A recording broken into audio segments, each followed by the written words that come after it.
ಎಲ್ಲರಿಗೂ ನಮಸ್ಕಾರ. ದೇವ್ರ ನಮಗೆ ಸ್ತೋತ್ರವಾಗಲಿ. ಇವತ್ತಿನ ಕಾರ್ಯಕ್ರಮ ನಾವು ಪ್ರಾರಂಭ ಮಾಡ್ತಾ ಇದ್ದೇವೆ. ಇದು ಎಲ್ಲರೂ ಕೂಡ ಆಶೀರ್ವಾದದಾಯಕವಾಗಿರುತ್ತದೆ ಎಂಬುದಾಗಿ ನಂಬುವವರಾಗಿದ್ದೇವೆ. You are watching Ebenson TV. I am Professor Dr. Ebenson James. ಈಗ ನೀವು ಎಬೆನ್ಸನ್ ಟಿವಿಯನ್ನು ವೀಕ್ಷಿಸ್ತಾ ಇದ್ದೀರಿ. ಈಗ ಮಾತಾಡಲಿಕ್ಕಿರುವಂಥವರು professor doctor Ebenson James. The title of today's message is Behold, He is Praying. ಇವತ್ತಿನ ವಾಕ್ಯದ ಸಂದೇಶದ ಶೀರ್ಷಿಕೆ ಏನೆಂಬುದಾಗಿ ಹೇಳಿದರೆ, ನೋಡು ಪ್ರಾರ್ಥನೆ ಮಾಡುತ್ತಾ ಇದ್ದಾನೆ. Acts chapter 9 verse 11. ಇವತ್ತಿನ ವಾಕ್ಯ ಧ್ಯಾನಕ್ಕಾಗಿ ಅಪೊಸ್ತಲರ ಕೃತ್ಯಗಳು 9ನೇ ಅಧ್ಯಾಯ 11ನೇ ವಚನ ನೋಡಿಕೊಳ್ಳೋಣ. So the Lord said to Ananias, Arise and go to the street called Straight and inquire at the house of Judas for one called Saul of Tarsus, for behold, he is praying.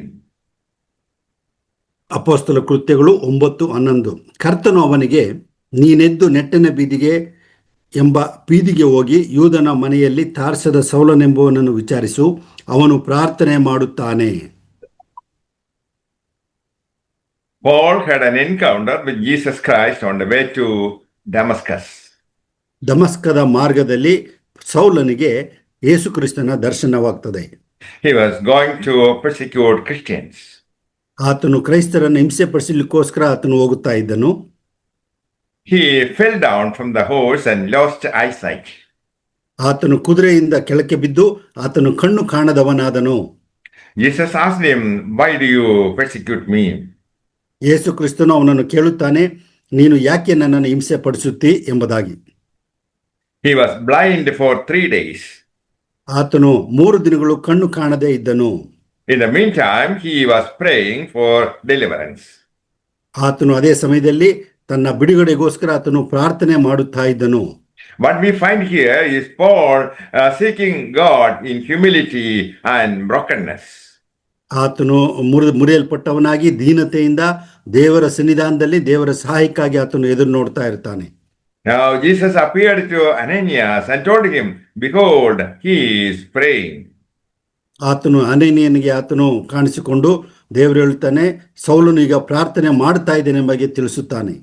Jesus directed him to go and pray for his deliverance.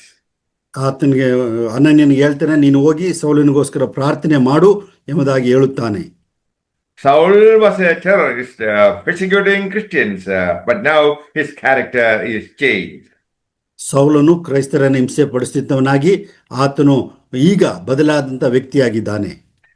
Jesus gave Ananias the confidence to approach him.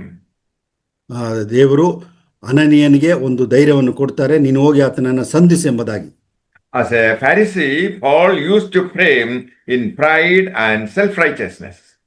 ಆತನು ಸೌಲನು ಪರಿಸಯನಾಗಿ ಆತನು ಸ್ವಬುದ್ಧಿಯಿಂದ ಹಾಗೂ ಸ್ವಂತಕ್ಕಾಗಿ ಆತನು ಹೆಚ್ಚಾಗಿ ಪ್ರಾರ್ಥನೆ ಮಾಡುತ್ತಾ ಇದ್ದನು. He never truly prayed until this moment. ಈ ಒಂದು ಕ್ಷಣದ ತನಕ ಆತನು ಯಥಾರ್ಥವಾಗಿ ಪ್ರಾರ್ಥನೆ ಮಾಡಿದ್ದೇ ಇಲ್ಲ. All of his prayer before were waste of time. ಆತನು ಹಿಂದೆ ಮಾಡಿದಂಥ ಎಲ್ಲ ಪ್ರಾರ್ಥನೆಗಳು ಅದು ವ್ಯರ್ಥವಾಗಿತ್ತು. All of those prayers were for self-glory. ಆ ಎಲ್ಲ ಪ್ರಾರ್ಥನೆಗಳು ತನ್ನ ಒಂದು ಮಹಿಮೆಗೋಸ್ಕರ ಆತನು ಪ್ರಾರ್ಥನೆ ಮಾಡುತ್ತಾ ಇದ್ದನು. For the first time, this man is seeking God's face. ಆತನು ಮೊದಲನೇ ಸಾರಿ ದೇವರ ಒಂದು ದರ್ಶನವನ್ನ ಸಮ್ಮುಖವನ್ನ ಬಯಸ್ತಾ ಇದ್ದಾನೆ. Let us consider what profit is there to pray. ಆತನು ಪ್ರಾರ್ಥನೆಗೆ ಎಂತ ಒಂದು ಪ್ರವಾದನೆಯನ್ನು ಎದುರು ನೋಡ್ತಾ ಇದ್ದೇನೆ ಎಂಬುದಾಗಿ ನಾವು ನೋಡಿಕೊಳ್ಳೋಣ. Prayer opens our eyes to things and solutions that are blinded. ಆತನಿಗೆ ಕುರುಡಾಗಿದ್ದಂಥ ಸಮಯದಲ್ಲಿ ಪ್ರಾರ್ಥನೆಯು ಆತನ ಕಣ್ಣು ತೆರೆಸುವಂತದ್ದಾಗಿದೆ. Prayer invites God to shed light on matters where we have no sense of direction or clarity. ನಮಗೆ ಮಾರ್ಗದರ್ಶನ ಸ್ಪಷ್ಟತೆ ಇಲ್ಲದೆ ಇರುವಾಗ ಪ್ರಾರ್ಥನೆಯು ನಮಗೆ ಅದನ್ನ ಉತ್ತರ ಕೊಡುವಂತದ್ದಾಗಿದೆ. When you pray, you are inviting God's mission, power and wisdom. ನಾವು ಪ್ರಾರ್ಥನೆ ಮಾಡುವಾಗ ದೇವರ ಒಂದು ದರ್ಶನವನ್ನ, ಶಕ್ತಿಯನ್ನ ಮತ್ತು ಜ್ಞಾನವನ್ನ ಪಡ್ಕೊಳ್ಳುವವರಾಗಿದ್ದೇವೆ. Prayer brings counsel of God into your life. ನಿಮ್ಮ ಜೀವಿತದಲ್ಲಿ ದೇವರ ಒಂದು ಆಲೋಚನೆಯು ಪ್ರಾರ್ಥನೆ ಮುಖಾಂತರ ದೊರಕುವಂಥದ್ದಾಗಿದೆ. Prayer strengthens to face future temptation and trials. ಮುಂದೆ ಬರುವಂಥ ಶೋಧನೆಗಳು ಕಷ್ಟಗಳನ್ನು ಎದುರಿಸಲಿಕ್ಕೆ ಈ ಒಂದು ಪ್ರಾರ್ಥನೆಯು ಸಿದ್ಧಗೊಳಿಸುವಂಥದ್ದಾಗಿದೆ. Unfortunately, we pray only when things are bad. ಕೆಲವು ಸಾರಿ ದುರದೃಷ್ಟಕರವಾಗಿ ನಮಗೆ ಕೆಟ್ಟ ಸಂಗತಿಗಳು ಸಂಭವಿಸಿದಾಗ ಮಾತ್ರ ನಾವು ಪ್ರಾರ್ಥನೆ ಮಾಡುತ್ತೇವೆ. If you pray also on good days, when temptation comes, you will not be overwhelmed by it. ನಾವು ಒಳ್ಳೆ ದಿನಗಳನ್ನು ಕೂಡ ಪ್ರಾರ್ಥನೆ ಮಾಡಿದಾಗ ನಮಗೆ ಸಂಭವಿಸುವಂಥ ವಿಚಾರಗಳಲ್ಲಿ ನಾವು ಆಶ್ಚರ್ಯಗೊಳ್ಳುವುದಿಲ್ಲ. Jesus asked the disciples to watch and pray that they may not enter into temptation. ಯೇಸು ಕ್ರಿಸ್ತನು ತನ್ನ ಶಿಷ್ಯರಿಗೆ ಹೇಳ್ತಾನೆ, ನೀವು ಶೋಧನೆಗೆ ಒಳಗಾಗದಂತೆ ಎಚ್ಚರವಾಗಿದ್ದು ಪ್ರಾರ್ಥಿಸಿರಿ ಎಂದು ಹೇಳುತ್ತಾನೆ. There was a traitor with a band of soldiers on their way. ಆ ಒಂದು ದಾರಿಯಲ್ಲಿ ಆತನಿಗೆ ಇದ್ದಂಥ ಆ ಒಂದು ಉಗ್ರ ಸ್ಥಿತಿಯಲ್ಲಿ ಆತನು ಇರುವಂಥವನಾಗಿದ್ದನು. That was the temptation coming. ಆ ಒಂದು ಶೋಧನೆ ಆತನಿಗೆ ಬಂದಿತ್ತು. What Jesus was saying is, you need to get prayed now so that when the temptation comes, you won't be surprised. ಯೇಸು ಕ್ರಿಸ್ತನು ಹೇಳುತ್ತಾನೆ, ಈಗ ಪ್ರಾರ್ಥನೆ ಮಾಡು, ಶೋಧನೆ ಬರುವಾಗ ಅದು ನಿನಗೆ ಆಶ್ಚರ್ಯಕರವಾಗಿರುವುದಿಲ್ಲ. Disciples fell asleep and Judas betrayed Jesus with a kiss. ಒಂದು ಶಿಷ್ಯರುಗಳು ಪ್ರಾರ್ಥನೆ ಮಾಡುವ ಸಮಯದಲ್ಲಿ ನಿದ್ರೆ ಮಾಡುತ್ತಾ ಇದ್ರು. ಯೂದನಾದರೂ ಯೇಸು ಸ್ವಾಮಿಗೆ ಮುದ್ದು ಕೊಟ್ಟು ಆತನನ್ನು ಹಿಡುಕೊಟ್ಟನು. Peter takes a sword and cut off the ear of the servant of the high priest. ಪೇತ್ರನು ಆ ಒಂದು ಮಹಾಯಾಜಕನ ಒಂದು ಕಿವಿಯನ್ನು ಒಡೆದು ಕತ್ತರಿಸಿ ಬಿಡುತ್ತಾನೆ. Peter failed to pray. He entered into flesh when temptation came. ಪೇತ್ರನಿಗೆ ಶೋಧನೆ ಬಂದಾಗ ಆತನು ಶೋಧನೆಗೆ ಒಳಗಾಗಿ ಆ ಒಂದು ಪಾಪವನ್ನು ಆ ತಪ್ಪನ್ನು ಮಾಡುತ್ತಾನೆ. He fell into the temptation of anger. ಆತನು ಆ ಕೋಪದ ಒಂದು ಶೋಧನೆಗೆ ಒಳಗಾಗುತ್ತಾನೆ. Prayer prepares you for things that you do not know will come.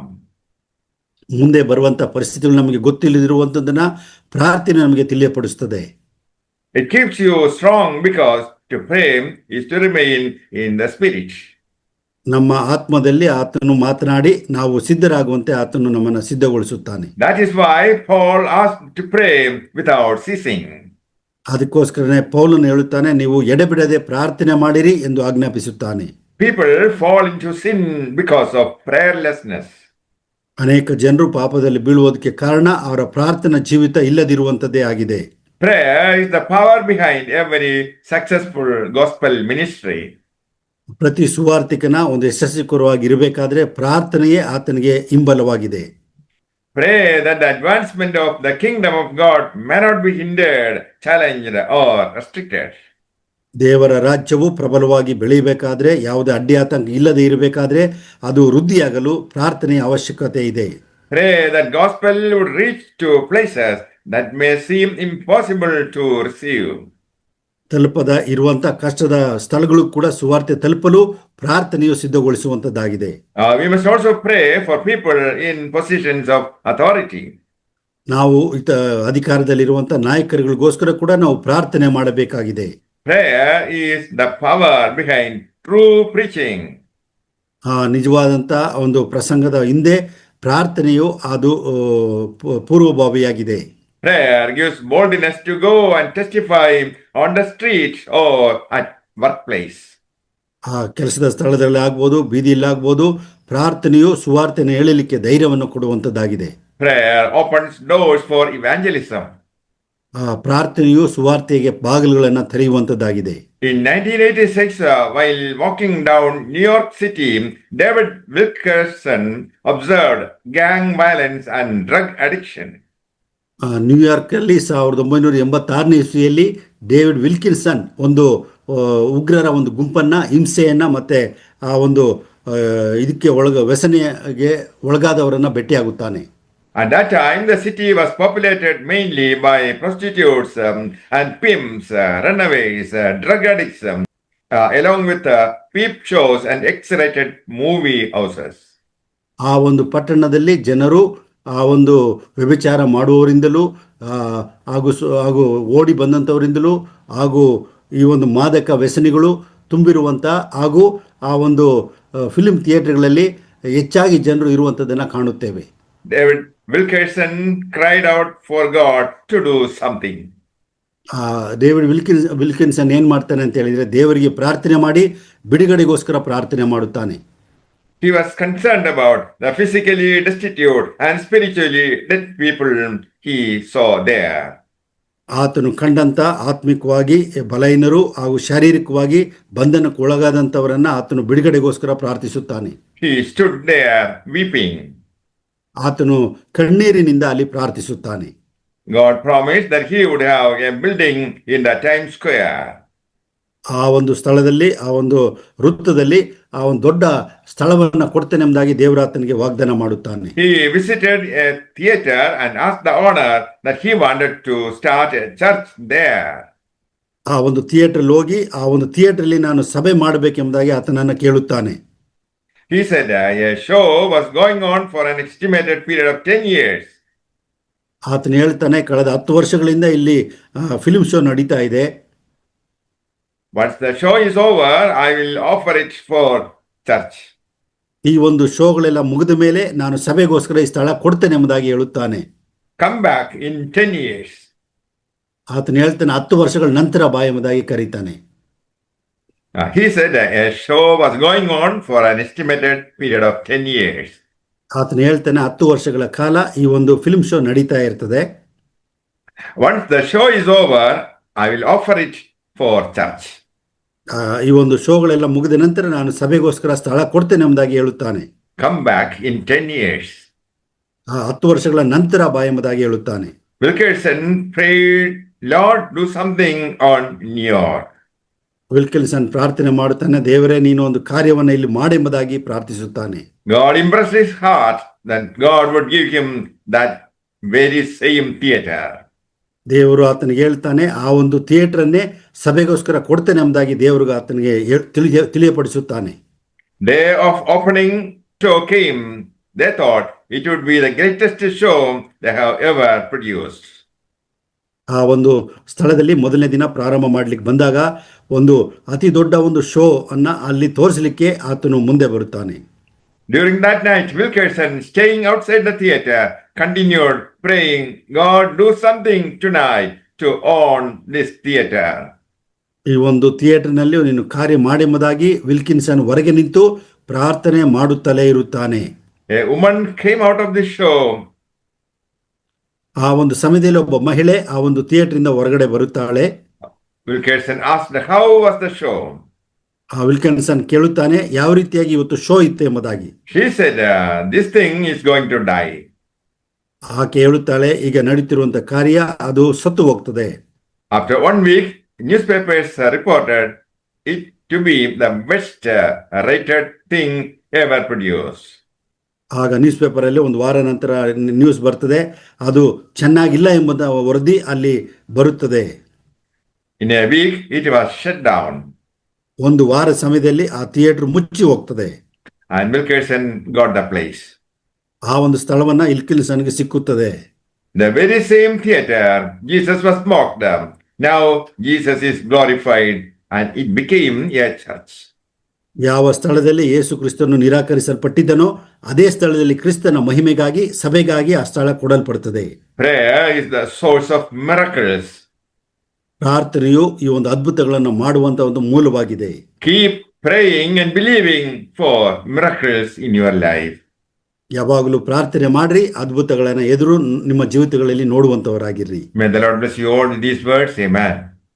ಈ ಒಂದು ವಾಕ್ಯಗಳಿಂದ ದೇವರು ನಿಮ್ಮೆಲ್ಲರನ್ನು ಆಶೀರ್ವದಿಸಲಿ. ಆಮೇನ್. ಪ್ರಾರ್ಥನೆ ಮಾಡಿಕೊಳ್ಳೋಣ. ಕೃಪಾ ಸಂಪೂರ್ಣನಾದ ಪರಲೋಕ ತಂದೆಯಾದ ದೇವರೇ, ಪ್ರಾರ್ಥನೆಗೆ ಸದುತ್ತರ ಕೊಡುವಾತನೇ, ನಾವು ಏನು ಬೇಡುತ್ತೆ ಎಂಬುದಾಗಿ ನಿಮ್ಮ ಮೊದಲೇ ನಿನಗೆ ತಿಳಿದಿದೆ, ಅದಕ್ಕಾಗಿ ಸ್ತೋತ್ರ. ಬೇಡಿಕೊಳ್ಳಿರಿ, ನಿಮಗೆ ದೊರೆಯುವುದು ಎಂಬುದಾಗಿ ಹೇಳಿದೆ, ಅದಕ್ಕಾಗಿ ಸ್ತೋತ್ರ. ಬೇಡಿಕೊಳ್ಳುವ ಪ್ರತಿಯೊಬ್ಬನು ಹೊಂದುವನು ಎಂಬುದಾಗಿ ನಿನ್ನ ವಾಕ್ಯ ಇದೆ, ಅದಕ್ಕಾಗಿ ಸ್ತೋತ್ರ. ನೀವು ಬೇಸರಗೊಳ್ಳದೆ ಯಾವಾಗಲೂ ಪ್ರಾರ್ಥನೆ ಮಾಡಿರಿ ಎಂಬುದಾಗಿ ನಿನ್ನ ವಾಕ್ಯ ಹೇಳಿತ್ತು ಸ್ವಾಮಿ, ಅದಕ್ಕಾಗಿ ಸ್ತೋತ್ರ. ನಾವು ಶೋಧನೆಗೆ ಒಳಗಾಗದಂತೆ ಕಷ್ಟಗಳಿಂದ ಬಿಡುಗಡೆ ಹೊಂದಲು, ಅದ್ಭುತಗಳನ್ನು ಕಾಣಲು, ನಿನ್ನ ಮಹಿಮೆಯನ್ನು ಕಾಣಲು ಸ್ವಾಮಿ ನಾವು ಹೆಚ್ಚಾಗಿ ಪ್ರಾರ್ಥನೆ ನಿರತರಾಗಿರುವಂತೆ ಸಹಾಯಿಸು. ಪ್ರಾರ್ಥನೆಗೆ ಬರುವಂಥ ಎಲ್ಲ ಅಡ್ಡಿಗಳನ್ನು, ಸಮಸ್ಯೆಗಳನ್ನು ಯೇಸುವಿನ ಹೆಸರಿನಲ್ಲಿ ತೆಗೆದುಹಾಕು ಸ್ವಾಮಿ. ನಾವು ಪ್ರಾರ್ಥನೆಯಲ್ಲಿ ಬಲಗೊಳ್ಳುವಂತೆ, ಪ್ರಾರ್ಥನೆಯಲ್ಲಿದ್ದು ಸ್ವಾಮಿ ನಿನ್ನಿಂದ ಆ ಆಶೀರ್ವಾದಗಳನ್ನು ಅನ್ಯೋನ್ಯತೆ ಹೊಂದುವಂತೆ ನೀನು ಸಹಾಯಿಸು ಸ್ವಾಮಿ. ನಮ್ಮಲ್ಲಿ ಪ್ರಾರ್ಥನೆ ಕಡಿಮೆಯಾಗಿದೆ, ನಮ್ಮ ಪ್ರಾರ್ಥನೆ ಜೀವಿತಗಳನ್ನು ಹೆಚ್ಚಿಸು ಎಂಬುದಾಗಿ ಪ್ರಾರ್ಥಿಸುವಂಥವರಾಗಿದ್ದೇವೆ. ಈ ಕಾರ್ಯಕ್ರಮವನ್ನು ಆಶೀರ್ವದಿಸು. ಈ ವಾಕ್ಯ ಕೇಳಿದಂಥ ಪ್ರತಿಯೊಬ್ಬರನ್ನು ಕೂಡ ಆಶೀರ್ವದಿಸಿ ಪ್ರತಿಯೊಬ್ಬರು ಪ್ರಾರ್ಥನಾ ವೀರರಾಗುವಂತೆ, ಪ್ರಾರ್ಥನೆಯಿಂದ ಸ್ವಾಮಿ ಜೀವಿತ ಜೀವಿಸುವಂತೆ ನೀನು ಸಹಾಯಿಸು. ಪ್ರಾರ್ಥನೆಯಿಂದ ಅದ್ಭುತಗಳನ್ನು ಕಾಣುವಂತೆ ನೀನು ಸಹಾಯ ಮಾಡು. ಏಕೆಂದರೆ ನೀನು ಅದ್ಭುತ ಸ್ವರೂಪನಾಗಿದ್ದಿ, ಆಲೋಚನಾ ಕರ್ತನಾಗಿದ್ದಿ ಸ್ವಾಮಿ. ಪ್ರಾರ್ಥನೆಯನ್ನು ಕೇಳಿ ನಾವು ಕೇಳುವುದಕ್ಕಿಂತ ಬೇಡುವುದಕ್ಕಿಂತ ಹೆಚ್ಚಾಗಿ ಕೊಡಲು ಶಕ್ತನಾಗಿದೆ. ಅದಕ್ಕಾಗಿ ಸ್ತೋತ್ರ ಮಾಡುತ್ತಾ ಈ ಪ್ರಾರ್ಥನೆ ವಿಜ್ಞಾಪನೆಗಳನ್ನು ನಮ್ಮ ಪ್ರಭು ರಕ್ಷಕನೂ ಆದಂಥ ಯೇಸುವಿನ ಘನವುಳ್ಳ ನಾಮದಲ್ಲಿ ಪ್ರಾರ್ಥಿಸುತ್ತೇವೆ. ಆಮೆನ್. ದೇವರ ಆಶೀರ್ವಾದ ಹೊಂದಿಕೊಳ್ಳೋಣ. ನಮ್ಮ ತಂದೆಯಾದ ದೇವರ ಪ್ರೀತಿಯು, ನಮ್ಮ ಕರ್ತನಾದ ಯೇಸು ಕ್ರಿಸ್ತನ ಕೃಪೆಯು, ಪರಿಶುದ್ಧಾತ್ಮನ ಸಹವಾಸವು ನಮ್ಮೆಲ್ಲರೊಂದಿಗೆ ನಿತ್ಯ ನಿರಂತರವಾಗಿ ನೆಲೆಯಾಗಿರಲಿ. ಆಮೆನ್.